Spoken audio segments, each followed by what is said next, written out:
Assalamualaikum warahmatullahi wabarakatuh. Saya Audita Dwi Prasetyo Ning Budi, NIM 2100030075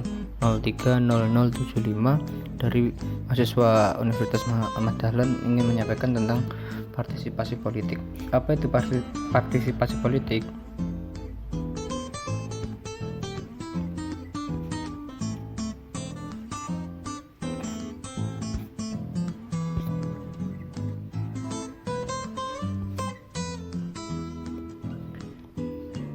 Partisipasi politik, saya di sini akan menjelaskan beberapa tiga materi. Yang pertama, sifat dan definisi partisipasi politik. Kedua, partisipasi politik di negara demokrasi otoriter dan berkembang.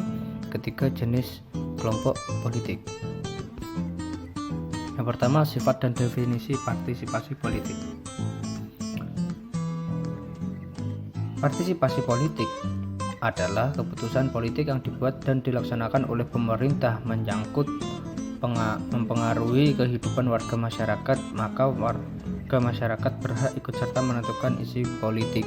Oleh karena itu, yang dimaksud dengan partisipasi politik ialah keikutsertaan warga negara biasa dalam menentukan segala keputusan menyangkut atau mempengaruhi hidupnya.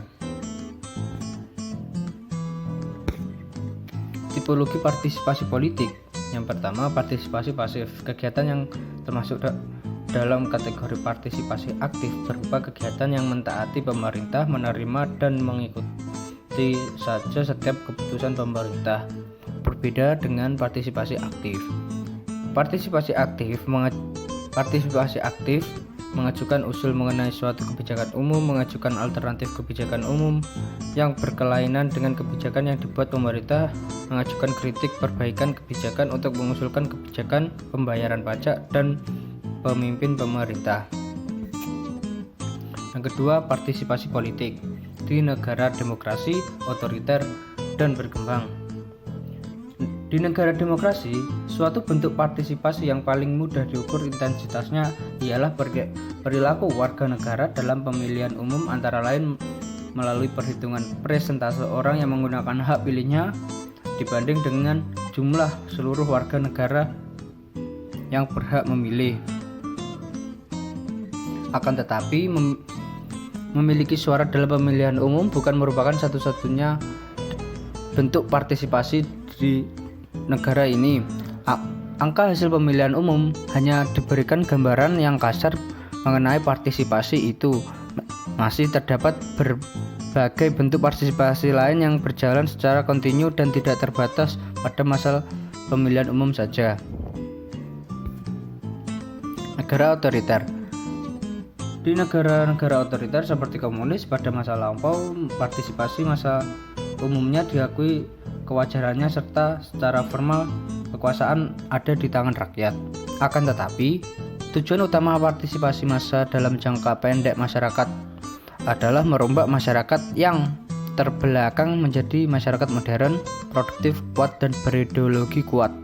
Hal ini memerlukan disiplin dan pengarahan ketat dari monopoli partai politik. Sebagai contohnya ialah Uni Soviet adalah salah satu negara yang mencapai persentase voter turnover yang tinggi dalam pemilihan umum. Partisipasi hampir mencapai 90%. Yang selanjutnya, negara berkembang.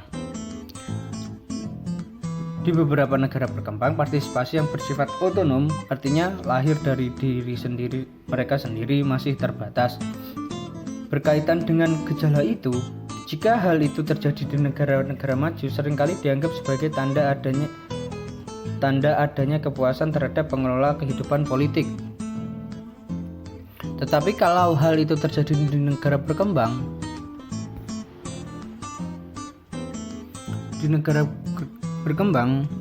tidak selalu demikian halnya.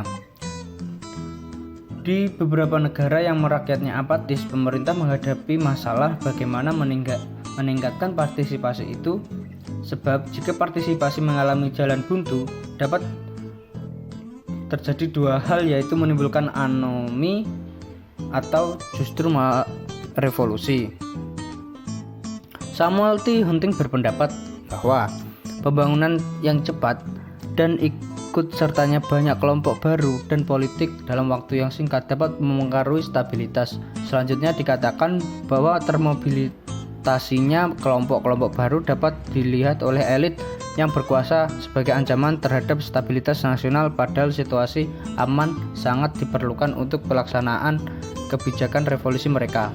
Selanjutnya yaitu ketiga, jenis kelompok politik. Kelompok anomi.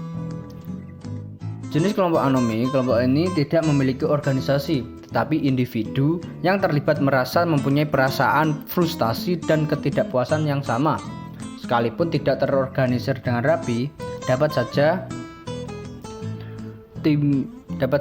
kelompok-kelompok ini secara spontan mengadakan aksi massal jika tiba-tiba timbul frustasi dan kekecewaan mengenai suatu masalah. Yang kedua, kelompok non-asosiasional. Kelompok kepentingan ini tumbuh berdasarkan rasa solidaritas pada sanak saudara, kerabat, agama, wilayah, kelompok etnis, dan pekerjaan. Anggota-anggotanya merasa mempunyai hubungan batin karena mempunyai hubungan ekonomi massa konsumen, kelompok etnis, kedaerahan. Contoh di Indonesia, paguyuban Pasudan, kelompok penggemar kopi, dan lain sebagainya. Yang ketiga, kelompok institusional. Kelompok formal yang berada dalam atau bekerjasama secara erat dengan pemerintah seperti birokrasi dan kelompok militer. Contoh di Amerika, military industrial complex di mana Pentagon bekerja sama dengan industri pertahanan. Contoh di Indonesia, Dharma Wanita, Kopri, Perkumpulan Keluarga Berencana Indonesia, PKBI.